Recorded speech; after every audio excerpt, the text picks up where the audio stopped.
Hey, everybody. Welcome to Making Connections. This is your girl, Aly. I hope everybody is having an amazing day. We have a lot of flyers today. There's a lot of things going on. People doing a lot of giveaways for the Thanksgiving holiday. And so, yeah, we ran out of music, but it's okay because I wanted to still make sure that all the flyers were seen. And so, no, I didn't post them to the group yet, but I will post them this afternoon in case you didn't get the contact information or the location, but there's several giveaways happening around the Charlotte area. So, if you're in need, hey, take advantage because the people who are doing it have a good heart and they want to be able to serve you. So, if you're in need, hey, go out and participate. Or if you just want to go out and volunteer, you can do that as well. And so, welcome to the show, young men. How are you doing today? Doing Great. well, doing well. Awesome. We have a young man, Benson Watt, with us, and then we got this old man, Wayne Roberts. That's right. That's But welcome back to the show. Yeah, I know you guys have been on before. I appreciate you coming and spending time with us. Talking about financial situations, building, residual income, but the men's edition. Really speaking to because I don't know how men feel about money and what makes them, you know, go after money and things like that. So just want to make sure that they're encouraged because we had a very responsible conversation on Saturday. The title was Black Girls Build Wealth or Build Residual Income. And so, we're kind of taking the lead from that. But I definitely want to give you opportunity in case people haven't seen you before. Benson and Wayne, I want to give you opportunity respectively to introduce yourself and then we'll jump into the interview. Okay. all Go ahead. awesome. My name is Wayne Roberts. I'm out of Forest City, North Carolina. Married to Miss Kimberly Roberts, and totally excited. Going on. We just hit 20 years this year of marriage. Got two kids as well, and and right now, in business ownership, and so that's just a little bit about myself. And I'm Benson Watt. I'm married to the lovely Melody Watt, and we just September made 31 years that we've been married. So we're excited about that as well. Um, I am a business owner as well in the financial services industry. So we're just excited about being on the show today and sharing what we can about building wealth and residual income. Absolutely. Well, congratulations. You both have definitely put your time in. I know when Wayne and Kim were renewing their vows, I was like, now I don't know which one of them is the craziest, but hey, it works for them, so I definitely applaud you. Not y'all know I'm just kidding.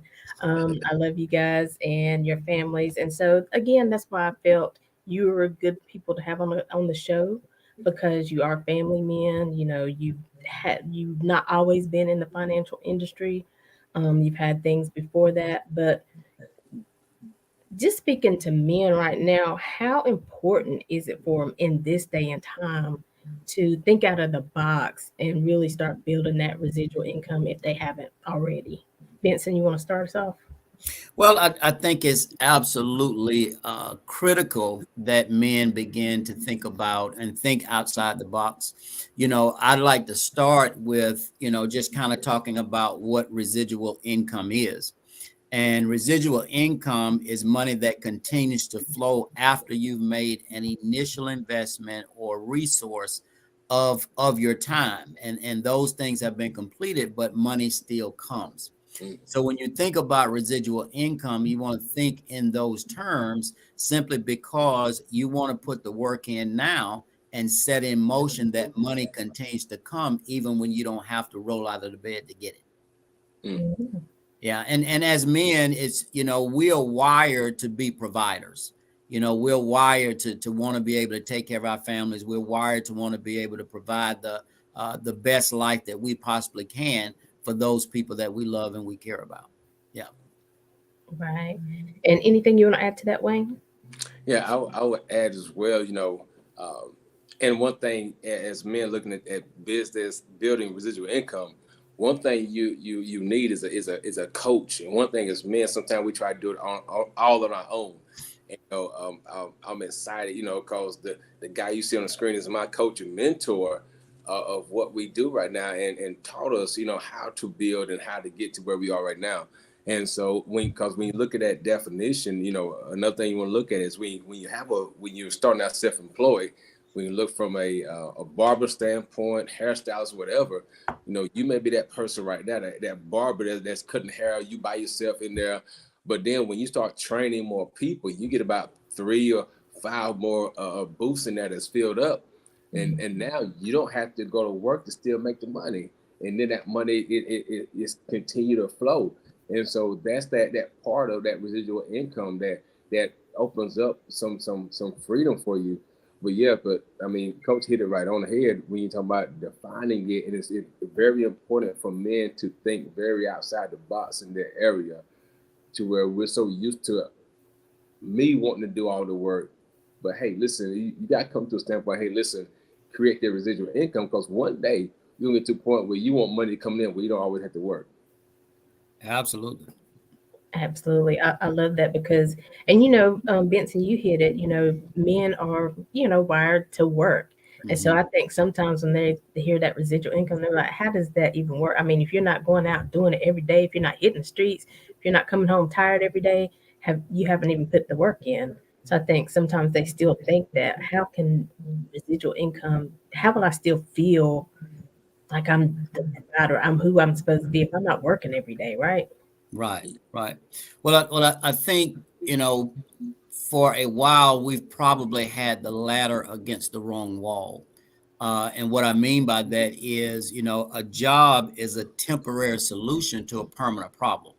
And because we've been wired to think, we've been conditioned to think that we should go get a job. And I'm not saying there's anything wrong with that. What I'm saying is that in today's time, it's going to take more than that. So when you think about residual income and you think about, a job being a temporary solution to a permanent problem, there's a cost to live, and you have to count up that cost. We in society, we're kind of um, listed as, middle income, upper income, lower income, that type of thing. But you have to decide what quality of life you really want to have. And most people, when you think about it, they want to have a great quality of life. People want to have freedom. And that's what residual income brings, because residual income is a permanent solution to a permanent problem. And what I mean by that is when you get residual income, it buys you freedom, because once you set it into motion, you've got residual income coming, and you don't always have to go put that effort in every day like you do on a job. Because if you don't, we always teach that if you have to show up to touch the event to make your money, then you're probably in the wrong situation. Because what you want to do is be able to touch that event for a period of time, pour in effort, but then once that's in place, you've got money coming without you having to be there. So I think it has to do with the way we've been wired as men, the way we were conditioned. We were raised to go to school, get a great education, go get a job. And when we did that and it didn't work, we kind of got frustrated because we didn't know that there were other avenues that we could actually provide for our families. And you hit it right on the head, simply because we do have to think outside of the box. Alicia, we do have to think outside of the box as men, because once you do something over and over again and you're expecting a different result, well, we kind of know what that's called. And we have a tendency to do that for years and years and years and not look outside the box. So when you're thinking about residual income, it is a huge way to create those things that we're really looking for within our families, and um, we're looking for a great quality of life, and then we're looking for a level of freedom that we can actually and have that quality of life without having to work 40, 50, 60 hours a week to actually make that happen. Yes, yes. And we talked about it Saturday, so I think it's good to hit it for the men too, because a lot of times you think people out there they scamming you and stuff like that. But we talked about it, where is the real pyramid? Is it the fact that you go to work 40 hours a week, maybe sometimes extra if you have mandatory overtime?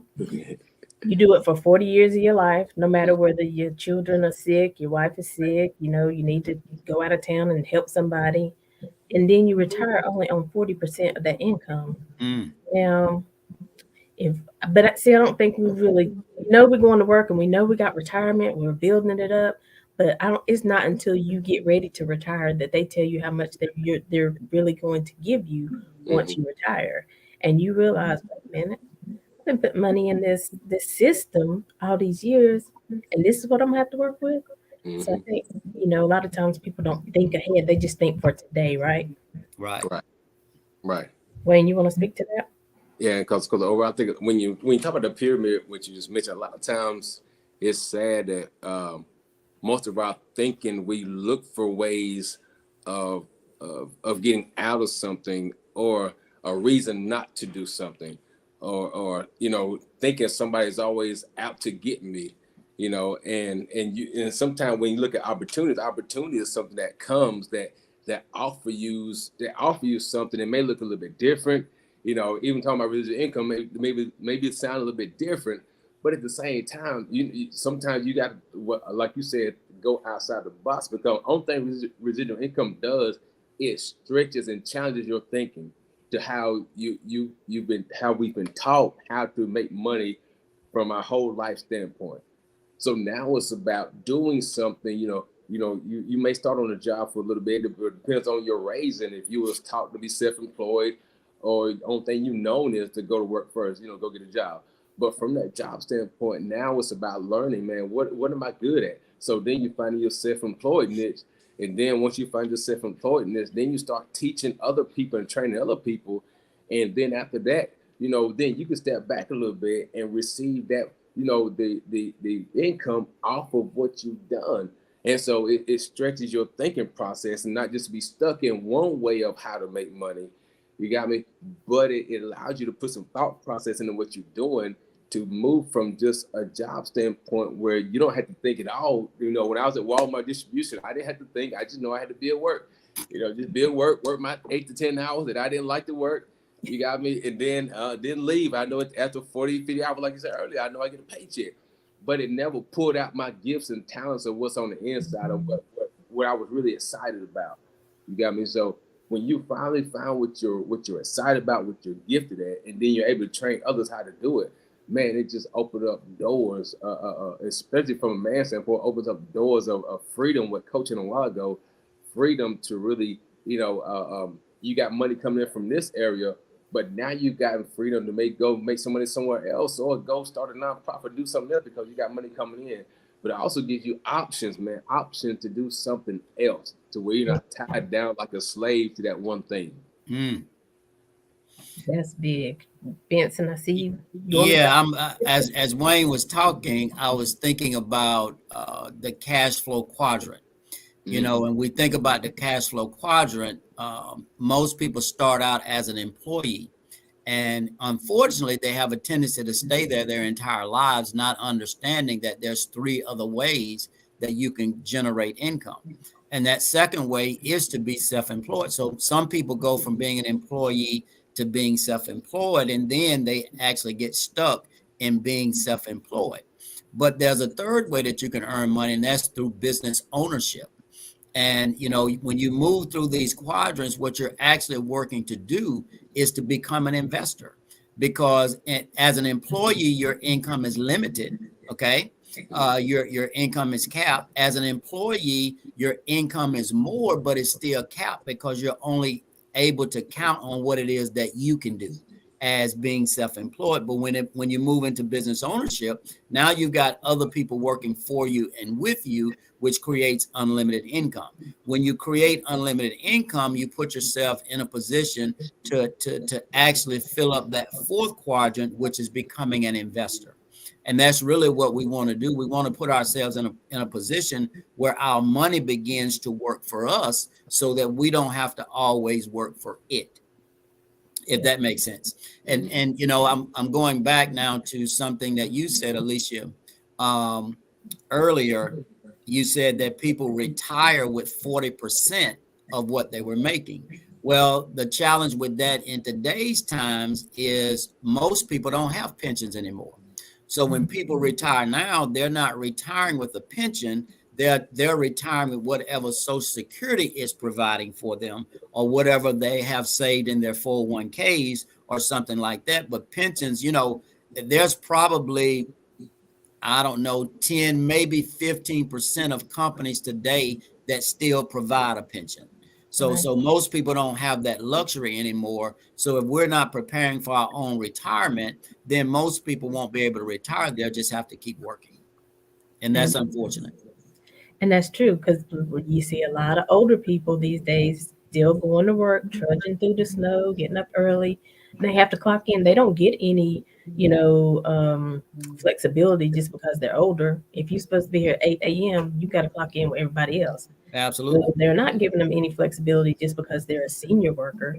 That's right. You're on schedule, you have to be here. And I think that's just so sad.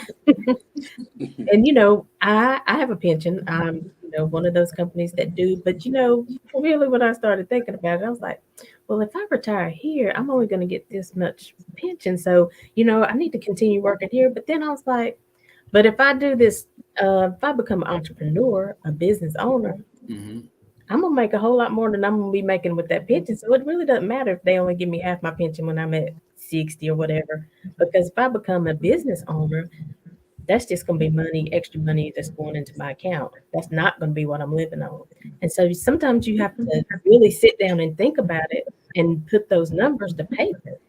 Mm-hmm. Because I was like, well, I don't want to retire early because then I'm going to be losing money in my pension. But if I'm building this residual income, if I'm going through those quadrants, becoming a business owner and an investor, that's just extra money I'm going to be investing. I'm not going to be losing anywhere. Absolutely. Absolutely. Mm-hmm. And I think sometimes, people have a tendency to think that they have to do one or the other. And the great thing about, the era that we're in now is you can actually keep your job and do something in addition to your job to create additional income. And now you got more than one income stream. So I think that's important too. You can build residual income while you're keeping that job if that's what you choose to do. True. So I think people need to know that as well. Yeah, and we talked about that on Saturday. That's another thing, because we do want everybody to, at least get to that investor, but it's different ways of doing it. But that it's so important to have multiple streams of income because let's just talk about like when COVID came. If you Mm-hmm. were only on a job and that job was one of the jobs that had to shut down, you didn't have anything extra. Right. But when you have multiple streams of income, even when one is kind of slacked up, maybe dried off a little bit, you have other things to pull from. So that's the importance of having multiple streams, right, Wayne? You want to talk about that? Mm-hmm. Yeah, definitely. Because when you have that option to have, multiple streams of income, man, it just it makes you feel good at the same time, when you're not dependent on one thing. All right, because anytime you're dependent on one thing, when that one thing breaks down, a lot of time what happened with a lot of men is that when one thing broke down, that we depended so much on that one type of income, then a lot of our soul was tied into that one thing. Mhm. And job didn't just break down, but sometimes we broke down with the job.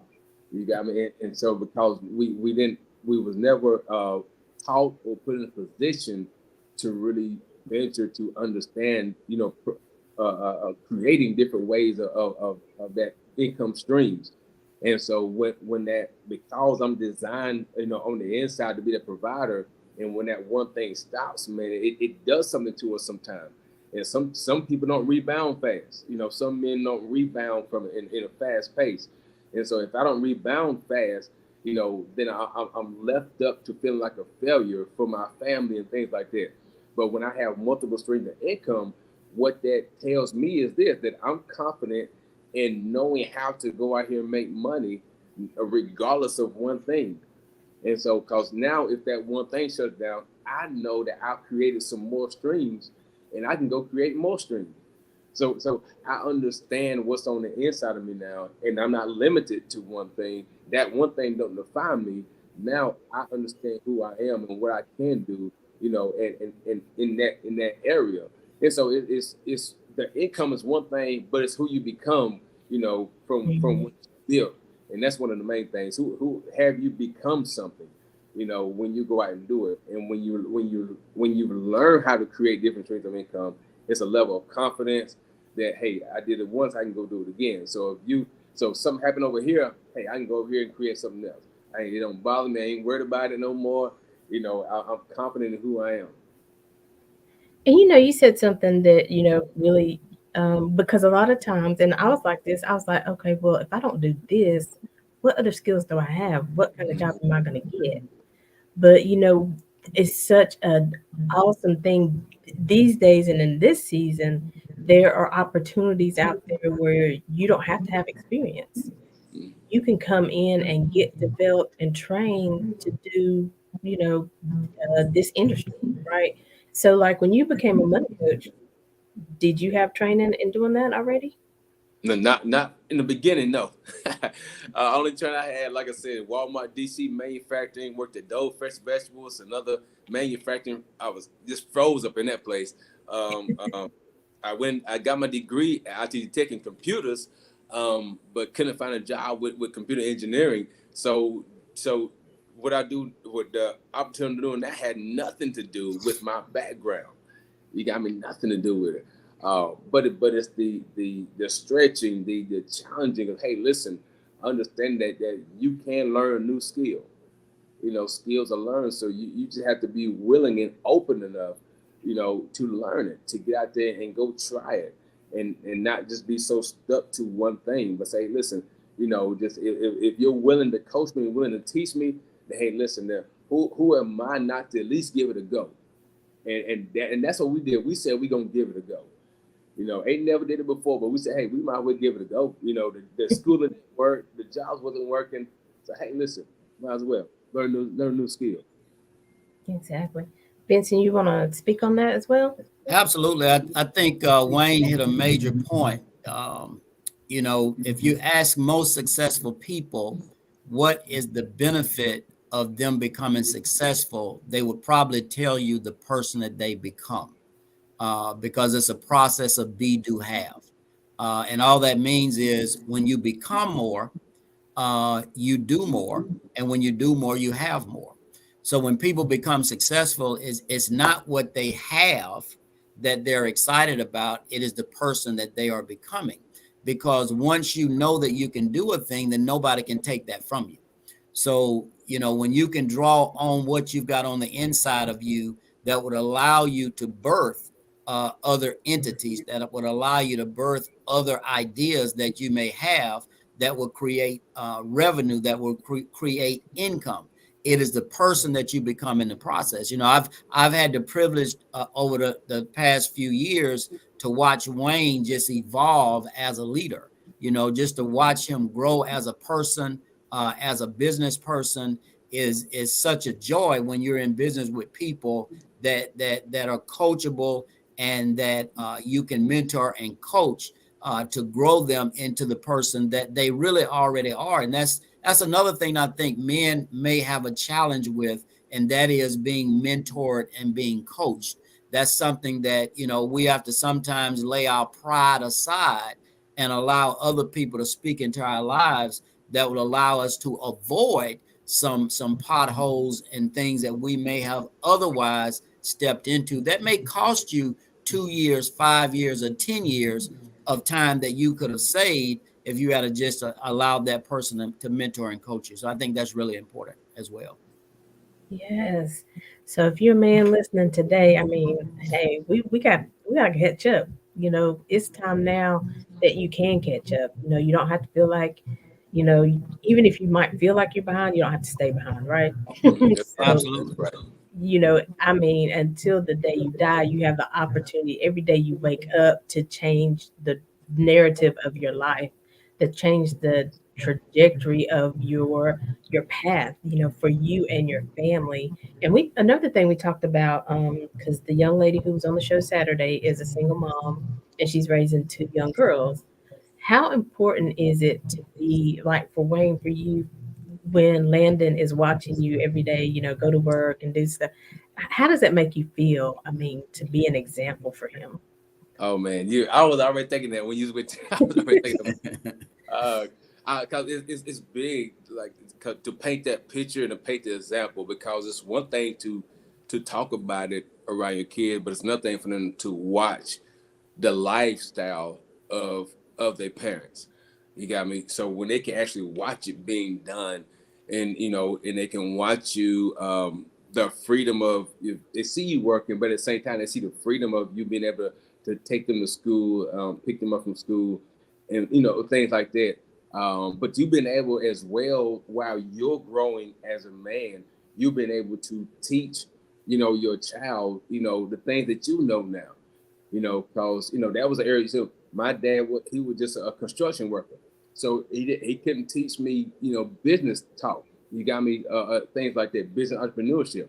So he could only teach me what he knew, but now when you are open to know, it ain't just about you, it's about your kids, it's about your children's children. It's not, and it also is about your nieces and nephews, about any next generation that's connected to you. It's when you can reach out to more just about you, because sometimes we get stuck in our bills, our issues, and we let the money that we got weigh us down because we think it's not enough. Then we won't stretch to become the person that the world needs, that our family needs. And so I think that's a big area, Alicia, when you mention that. So yes, preparing for the next generation, but not just in monetary. Monetary is big, but also in who I'm becoming, at the same time, to prepare them mentally, and they can watch my lifestyle versus just me talking my lifestyle. Mhm. And that's good. And I know that you not only just, they see you making the money, but they also see you being responsible with it as well. Mm-hmm. They don't see you just going out blowing it. You still teach them there's limitations and there's a time and place for everything as well. I think a lot of times when people get money, I'm not just going to say men on this one, but when people get abundance of money, you see some superstars and NFL players and all this stuff, you like, boy, they set for life, but they're broke in 2 years. Mm-hmm. Mm-hmm. Yes, and what do you think happens in that situation? Why are they broke? Well, I think over time we've gotten a lot better. When we think about the guys that are doing, professional sports, we've got the LeBron James of the world that is really being a true example of how you take advantage of all that he has the opportunity to take advantage of. He's become a billionaire. We've got Michael Jordan, and we've got other players that I think now are setting the right example for the younger guys to come in. And I think now they're understanding that it's more to life than just spending everything now. But yes, there are those horror stories out there where people come into a lot of money, and then next thing you know, they're looking for a job. And I think that has to do with not counting up the cost. There's a cost to live. And I think when people count up the cost, they have a tendency now to be motivated to think about residual income. Because with a job, it's kind of like this: a job dictates where you live, Mm-hmm. it dictates what you drive, it dictates where you go on vacation, how long you stay, right? Because everything is packaged within that particular salary. Whatever you're making is going to create the lifestyle that you have, which is why residual income is so important, because it allows you to have the other things in life that everybody really wants, but we have a tendency over time to either suppress it or tell ourselves that it's never going to happen, because we have a tendency to make our life fit into the mold of the money that we make, not thinking outside the box and understanding that we could do other things, create other income streams that will allow us to live the life that we really have on the inside of us, and able to express it as Wayne and Kimberly are doing with their children. That's going to be priceless, because when you have children and they're able to see you provide for them. They're able to see you provide not just the necessities, but they're able to see you provide for them in a way that is kind of unlike the people that they may be around. It's going to do something for them psychologically. So children have a tendency to do what they see their parents do more than they do what they hear their parents say, if that makes sense. Oh yeah, Yeah. absolutely. Yeah. And I think it's so important too because again, we are an example. I don't have any children, but I still think about my cousins and some of these younger girls, and they stressed out. They're going to three and four different jobs, and I, try to offer them an opportunity. But first I would get frustrated. I'd be like, "Look, are y'all crazy?" But I had to understand I'm still going through my process. Y'all know we part of the same, business, and y'all know I'm still going through my process, right? Hmm. So something we talked about last night, having Vincent helped me, a positive attitude, but having a winning attitude. I think the difference is in having a positive attitude and having a winning attitude is people that have a winning attitude have a high expectation. They expect to win. You can have a positive attitude and still not win. You can be a great person. You can always walk around with a smile on your face, and be the kindest person in the world, but not be successful because there's not an expectation to be successful. So winning attitude comes with an expectation, a high expectation that you want to be more than just average, that you want to exceed being mediocre, that you want what it is that you want, and you don't suppress it within yourself. You're working to bring that out of yourself to really create it and allow your life to be expressed the way that you see it on the inside of you. Hmm. Mm. Wayne, you got anything to add to that one? And I think that's is very important when you understand that when you look at the attitude perspective of the positive and the winning attitude, because it's that winning attitude that's going to allow you to overcome some things that the positive attitude may not have allowed you to overcome, because it gives you a whole new focus, it gives you a whole new perspective, it causes you also to reach out to help other people win as well, because a lot of times the positive attitude can sometimes you can just you can maintain a positive attitude, but when you're looking from a winning standpoint and not just you winning, but develop maybe a team, you're reaching out further than you got me. And so winning it's a big deal when you talk about winning, because also winning it creates a whole new level of energy, yeah, a whole new level of energy, man. Because when you're down and you like, man, you look at the scoreboard of life or whatever you're doing, it's like it creates a whole new gear of what you got to do to get to move to the next level. It creates a whole new you have to change some things. You have to do something different. And so that a positive attitude just says, you like Coach said, you can just you can smile different, or you can just be positive in the environment, but it may not push you to change some things. Winning says, "Oh, I got to change the way. If we in a basketball game, oh man, when we losing, oh we got to call a different play. We got to come in together. We got to call a different play. Something got to change right here. So winning attitudes is a whole. It can be in a whole different lineup than just having a positive attitude.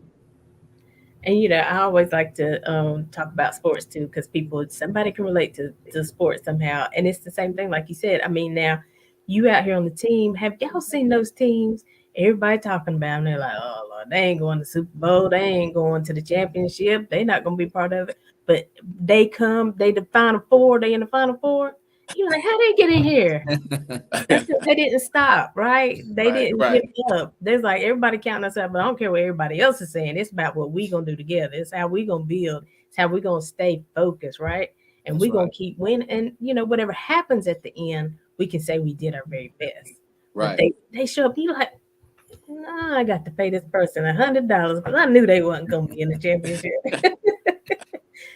And so I feel like it's the same way in life. People might be count you. You might even count yourself out, but keep pushing. That's the beauty of having a coach, get with somebody who has succeeded, who has been there, right? That's Because right. you guys had to go through the you didn't just go from 1 to 100, some Oh, 10, some 20, some 30. Y'all had to build up to the ranks, right, Benson? You mhm. a senior vice president, but you didn't come Absolutely. in that way, right? Oh no. Oh no, absolutely not. It's the process of each one teach one. It's the process of transferring what you know into another. And the more times you do that, the more residual income you build. When when you're in a system, unlike corporate, you can be on a job and you can train somebody to take that position that's over you that you felt like you should have had. You should have got the promotion, but yet they took you and allowed you to train somebody to take that next job. It's not like that in the free enterprise system. In the free enterprise system, you can actually train people to do what you do and to do it better than you can do it.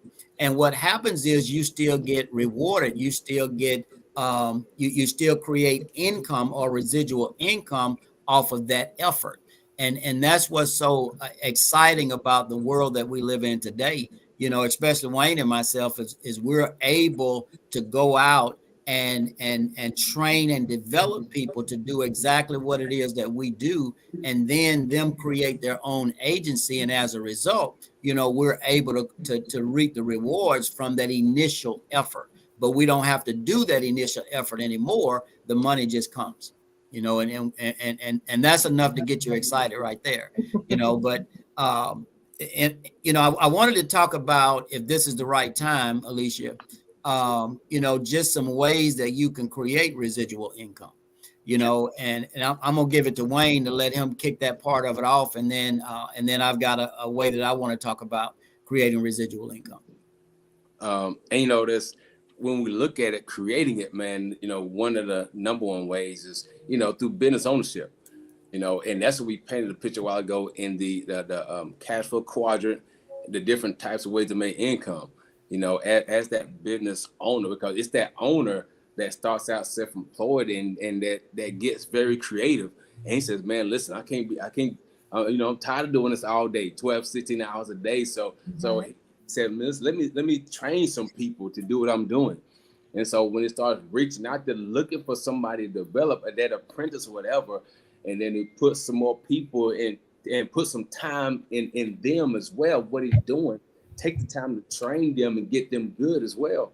And now the owner can step back, and look at what he's done, but at the same time, now he trained people to do the same work.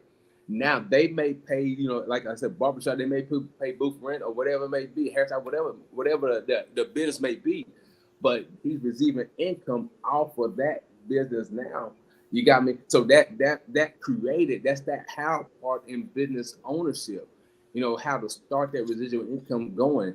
But you got to start with a what we call a vision. You got to have a vision of what you're doing, because if you don't have a vision, you won't be thinking about how far you can take what you're trying to do. It starts with having some goals. And so when you have vision and goals, then you back it up and find out how you're going to get to them. And when you put residual income in that category of what you're trying to reach, that's a goal of yours, then guess what? You will put in the work to make it get done. But if you don't have a goal, you don't have a vision to go after it, then guess what? That how part of the work will become so draining to you, and you'll get so off track that you'll start doing something else, and you negate that. And it's like you're stopping and starting all the time. And so that number one way is through business ownership. I get back to you, Coach. Yeah, and then another way, there's plenty of ways that you can create residual income, but another way is, it's important that we learn as men to pay ourselves first.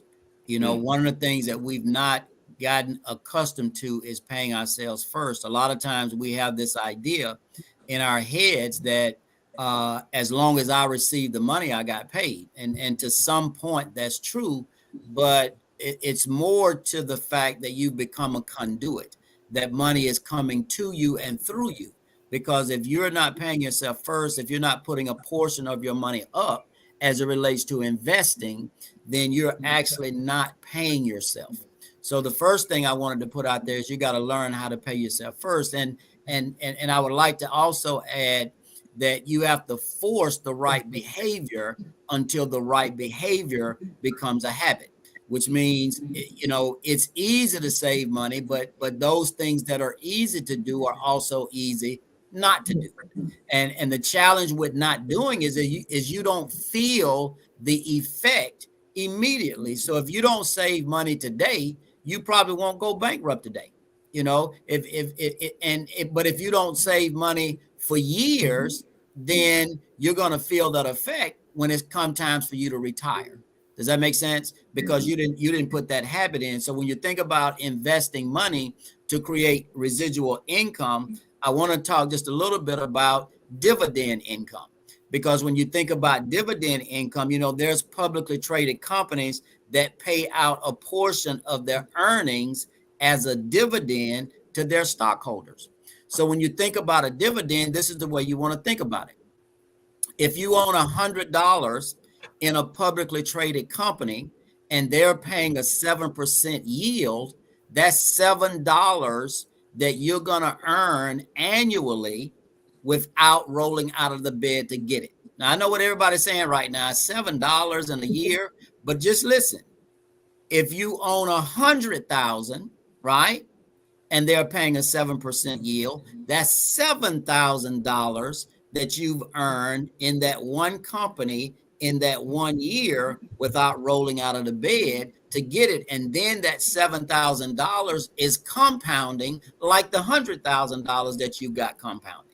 You know, so when we're thinking about building residual income, we want to think about paying ourselves first, because now you're really employing money. You're putting money to work. You know, so when you're getting residual income, that's what you call free money, right? Free money is money that you didn't have to actually put forth any effort to go earn. So now you've got that money plus the money that you're investing, both parts compounding for you to create even additional money. And you know, that's huge when it comes to creating residual income, because again, you know, we don't build wealth overnight, we build wealth over time. And the challenge is most people lose that most precious asset. You know, they lose 10, 20, 30 years of not investing money because in their minds, they keep saying, I'm going to get around to it. I'm going to start an investment account. I'm going to start an IRA. I'm going to start a short-term account. I'm going to start a money market account. I'm going to start an emergency fund. But that day, you know, that day is put off because we continue to build a quality of life off of 100, sometimes 125% of what it is that we make, not understanding that you've got to get that under control because life costs money. There is a cost to live. You know, a lot of times we hear the terminology cost of living, but you have to rephrase things sometimes so that you can put it in the proper perspective. It costs to live. Nobody lives free. So you got to actually count up the cost to see what it costs for you to live. You would be amazed at how many people couldn't tell you how much it costs for them to live on a monthly basis. How much does it cost to take care? How much does it cost for you to break even every month? Because if you know that number, then you know that if you're bringing in more than that number, you've already created residual income, because that's a portion of money that's not allocated to go anywhere. It's not allocated to pay a bill. It's not allocated to do anything but create wealth if we employ it in the right way. Does that make sense? So it's important that we know the amount of money that we have earmarked to go out, and then we need to know how much money we have earmarked to come in, and that should motivate us as men to go create residual income, because a lot of times there's going to be an imbalance there. A lot of times we've got more money earmarked to go out than we've got money coming in. And we've got to go create that residual income to balance it, and then make sure that we've got more money coming in than we've got earmarked to go out, if that makes sense. Mm-hmm. Makes a lot of sense. When you have anything to add to that? Not today. Just with the overall topic. of the building residual income, and well, it kind of does go along with it, because one of the things, with it creates a thought process of helping us to value time. And when we're looking at residual income and building it, you look at time frames different. You look at every day different. You don't let everybody steal your time away, and you look at life totally different. You don't spend all day playing video games. We got some some of my generation below. Sometimes we get caught up in the wrong things and waste a lot of time. But when you're looking forward ahead of time and building something, building residual income, because anytime you're building something, it's going to take some work to build it. But it teaches you to value the time that you're going to put into it. And when you value your time, you're not only that, you also change your environment. You know what I'm saying? Because it also helps with your home environment. See, you change the environment of your children as well. You teach different, you talk different. When you value time and value the environment, things change for your children, man. It's a whole different environment, from my children today than the environment I was brought up in. Because of thinking totally different. And so I think this is a great topic, Alicia, from also the standpoint of just how it can shape the way you think, because if you're thinking different about residual income, it causes you to think further in the future, and then it causes you to rewind the tape and say, okay, so I have to behave different in order to reach what I'm after. But if I'm not even thinking residual income, then I don't really have to change a lot. I'm not putting a lot of vested time in my thought process to better me, to better my family, to better my children, to see a different result in life. And so I just want to bring up the value of time and the value of the environment, not just you, but the environment you bring your family and your kids up in. Right. And now I don't want to interrupt you, Vincent. You have something else, or I was going to comment on something you just said. Go right ahead. Go right ahead. But you're right. Like I'll just say I'll talk about myself. I used to, get my paycheck and I'd do whatever, and then I'd try to figure out how to pay my bills, right? And I was like, wait a minute, girl. They said the lights is going off on the 28th and we don't get paid till the 29th. We got a problem. And so I think you're right. We have to know what's coming in and what's going out and when it's supposed to go out. That's right. Because, like you said, we can be nice people, but Duke Power don't care if we're nice people. They sure don't. Mm-mm. Spectrum don't care if you're nice people and you got a nice son that needs to get his homework done on his Wi-Fi because you ain't paid that nice bill.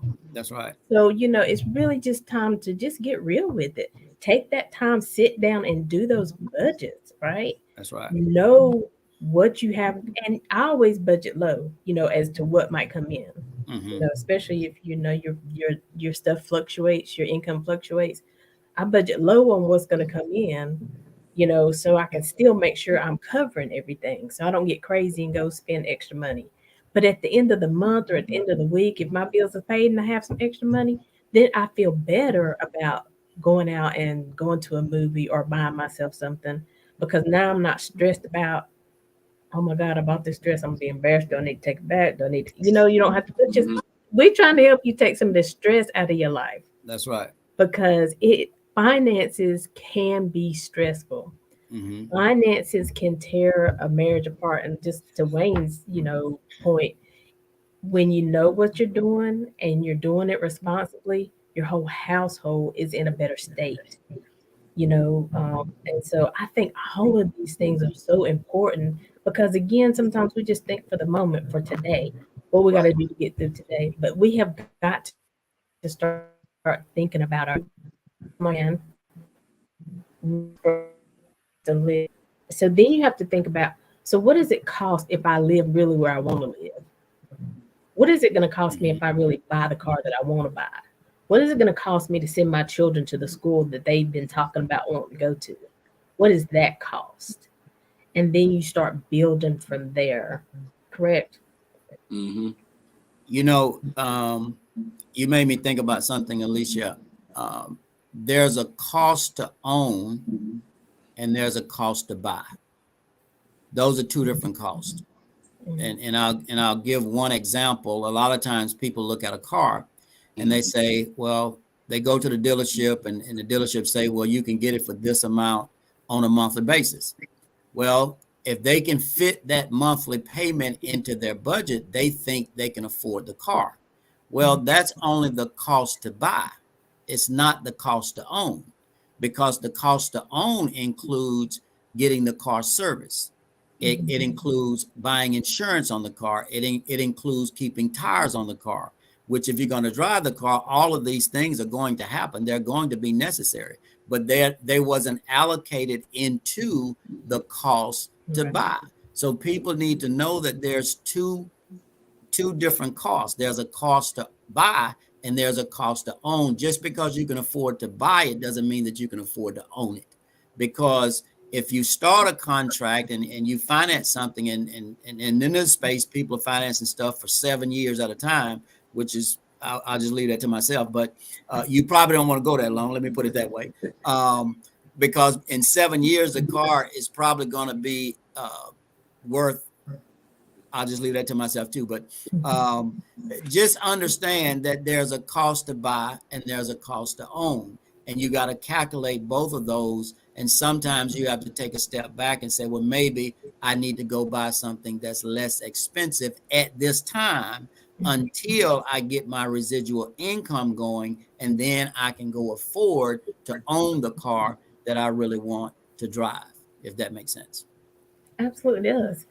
All of this is making sense. I mean, it's just, I mean, but it's, again, it's not things we think about. Even like with our credit score, you know, we just, again, go live frivolously, and we don't care if, you know, the stuff comes in on time. Well, we paid Duke Power, but, you know, we paid them on the third month right before we got cut off. We paid the car payment, but we paid it in stages, but they done added all this interest on the other side. And they reporting to the credit bureau that you ain't paid the full payment yet. You know, you think you doing what you, but it's such a better way to live, a better way to operate your life and to handle your money. And listen, if you're any men listening today, contact these men. They can help you. And they are, one thing about them, they don't pass judgment on anybody because they understand what it's like to live. They understand what it's like to have hardships. And so real quick before, you know, you guys give your last words or now, is there anything else you guys wanted to cover before we go? I want to make sure I give you the opportunity. Or are you ready for like your last words of encouragement? That's it. Mine would be encouragement. Mine would be encouraging words. Okay. So we're going to take a quick break right now. We're going to show a couple videos, and then we're going to come back and we're going to get the last words of encouragement or a piece of advice, whatever the Lord has laid on your heart, and, you know, your contact information for men who might want to reach out to you for more information. Okay. So y'all hold on. We'll be right back more with Benson and Wayne.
let me try to explain it in a story. And it was not my own story, but it's a good one to understand it. So I went to a construction site, and I saw 3 masons doing their thing. I went to the first one and said, okay, John, what are you doing? Well, I'm just laying bricks, just doing it all day long, just laying bricks. I'm actually quite good at it. Okay. So, Bill, what were you doing? Well, I'm actually creating a wall, firm wall. Keep the wind out, the elements out.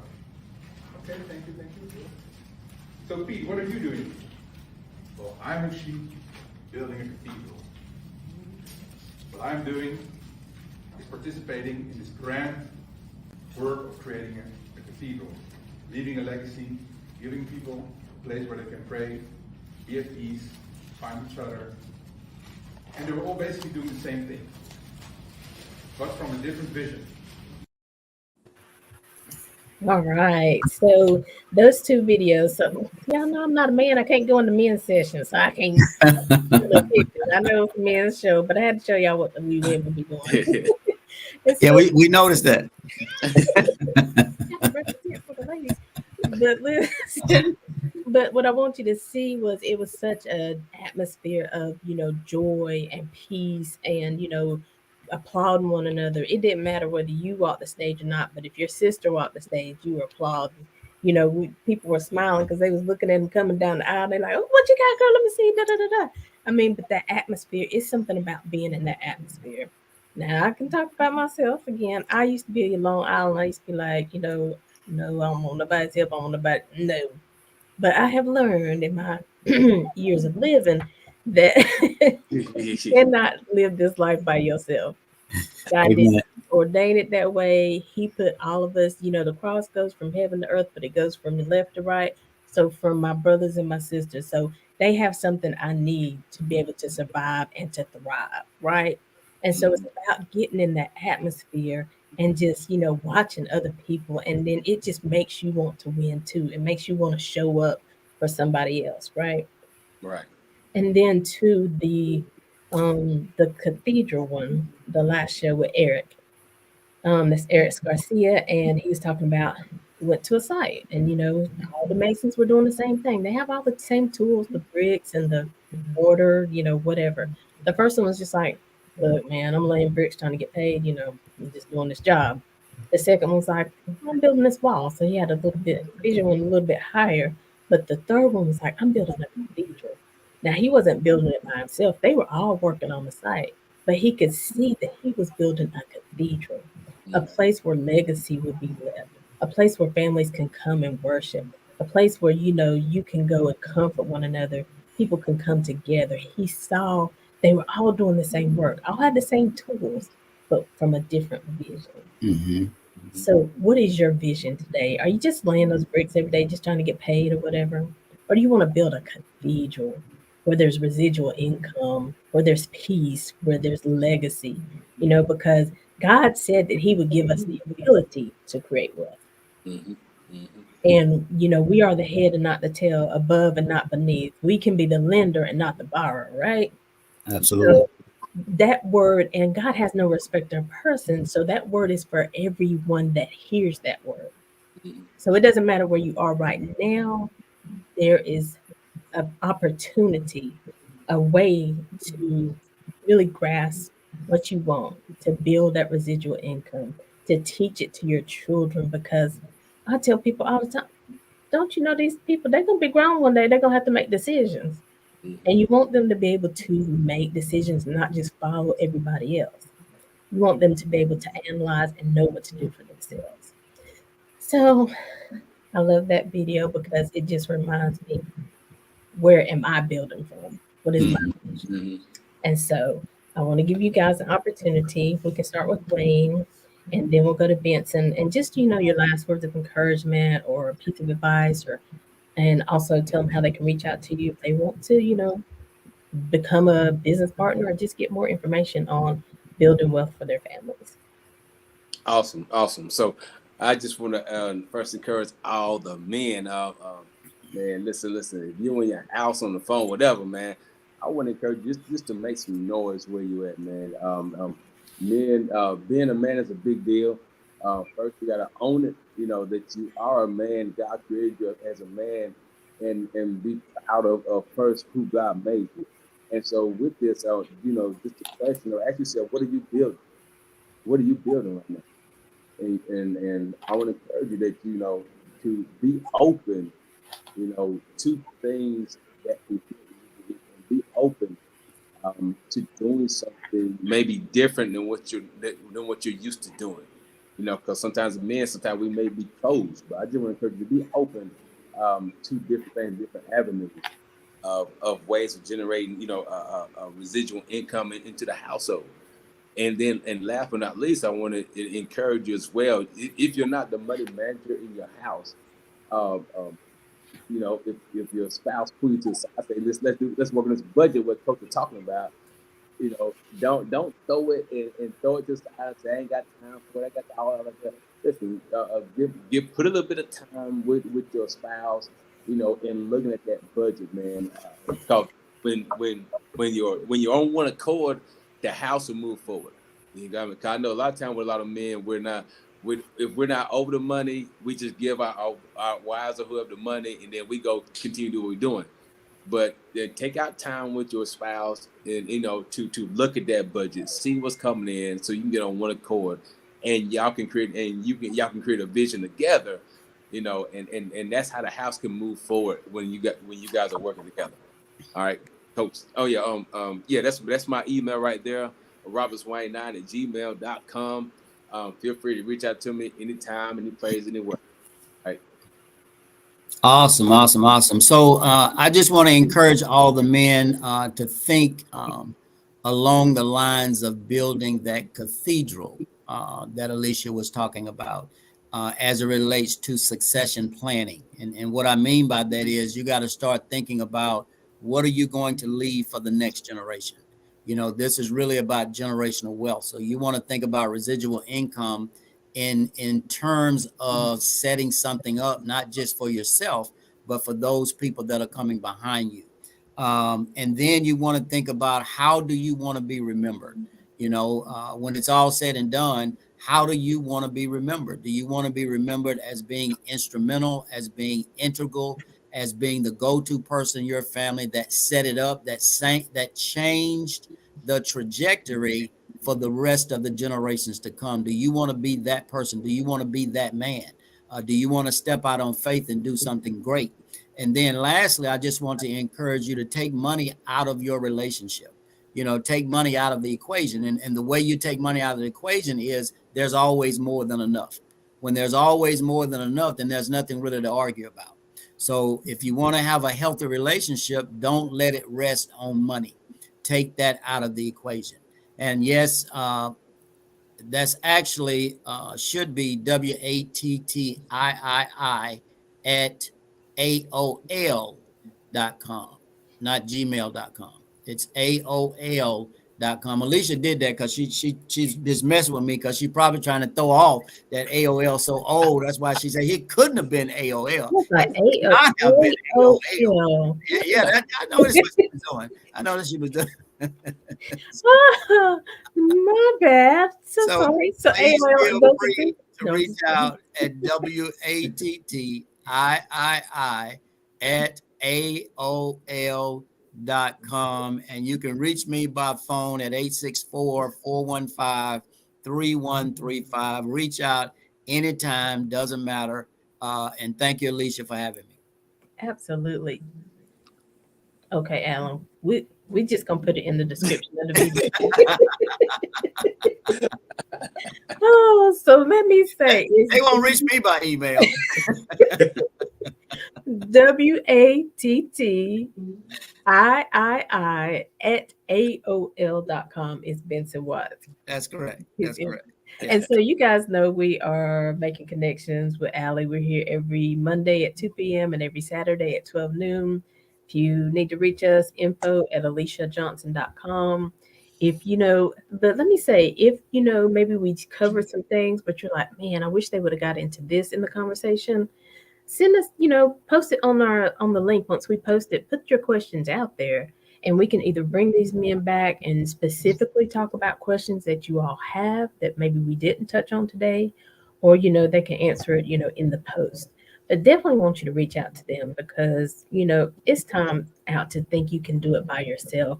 And that, like we started in the beginning, if you're doing the same thing year after year and expecting a different result, I'm just going to be the one to break it to you. It ain't going to happen. Okay? You got to do something different. You got to shift somewhere. And we ain't talking about tear your whole world apart. We're just saying little shifts at a time. A little shift will make a difference. So you guys got this. Y'all can do it. I'm applauding you. I'm holding space for your victory. And listen, this won't be the last time they're here because as they were talking, I was like, I should ask them this. We got so much more to talk about. It's so many things that we can, areas we can go. So they will be back on the show, but reach out to them if you need more assistance. Again, our calendar is kind of full for the year, but you can go ahead and start booking 2023. Alan had the link up there, calendly.com/. Making Connections TV. Yes, calendly.com/Making Connections TV. So we got to get out of here today. But thank you, men, so much. Thank you, Wayne. Thank you, Benson. I appreciate it. I know, when my time comes, I know who to send the man to be like, no, you got to talk to them. Make sure, you talk them right before we go to this altar because we got to make sure things straight. We want to take the stress out of your life. We want to make sure you're building, and it's just so much, so much. I'm so passionate about this. But anyway, gotta go. But until next time, as always, we're leaving you with love, positivity, and good vibes. Have a great day, everybody. Thanks, Wayne and Benson. You're welcome.